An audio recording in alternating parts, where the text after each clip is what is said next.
Sumentro ang privilege speech ni Senate Pro Tempore Ping Lacson sa sesyon ng Senado nitong Lunes sa mga mabibigat na salaysay at alegasyon ng 18 dating mga sundalo.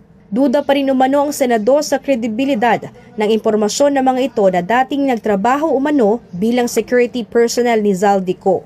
Ayon pa kay Senator Lacson, hindi pa rin tumutugma ang kwento ng ex-marine sa 805 billion pesos na cash deliveries sa mga politiko at personalidad. Aabutin kasi hanggang kalagitnaan ng 2028 bago matapos ang sinasabing paghahatid ng pera. To move this much wealth at a limit of 500 million pesos per day, you would need to make 1,610 deliveries to Zaldico's Valle Verde 6 residence or somewhere else.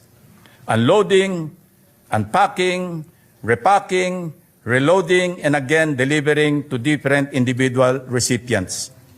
Even if they do it every single day of the year, it would take them 4.4 years to complete the 800 million peso deliveries, Mr. President.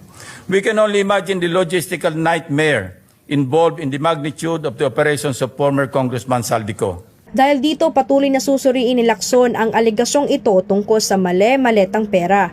Hindi anya nito layunin na maliitin ang testimonya ng 18 dating sundalo, kundi matiyak na tama ang mga pinanggagalingang impormasyon. Siguradong bibigyang kulay na naman ng mga trolls ang mga tanong na ito.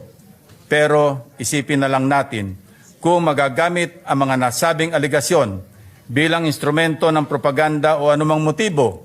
Hindi ba dapat ay logical at mathematically possible man lamang ang mga akusasyon? Ayaw umano ng senador na madamay sa tinatawag na joyride ang Senate Blue Ribbon Committee, lalo na kung ngayon pa lang ay lumalabas na mahirap magpatawag ng pagdinig kung lacking in believability umano ang alegasyon. I raise this question to ensure that the testimonies withstand established facts and logic before we even invite them to testify before the Senate Blue Ribbon Committee. Pray tell, Mr. President, if their statements appear to be demonstratively false and physically impossible to accomplish, wouldn't convening a hearing effectively validate and dignify this information? Para sa Diyos at sa Pilipinas kung mahal, ito si Sheena Torno, SMNI News.